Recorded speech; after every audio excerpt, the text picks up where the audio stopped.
Hello dear subscribers, today I will show you how you can easily update your app on your Android device. So for doing this you just need to open Play Store and just go to previously installed apps.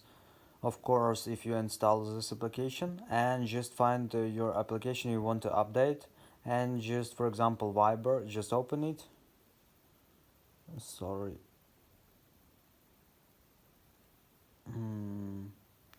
Just open previously installed and just click on Viber. Here you will see uninstall, and on the right button you will see open or update if this app already has a new version. So just click update, and it will successfully update your app, and everything will work. So just wait until it will successfully download the latest version and install it on your mobile phone. So thanks for watching, have a nice day, subscribe to my channel, click like, and goodbye.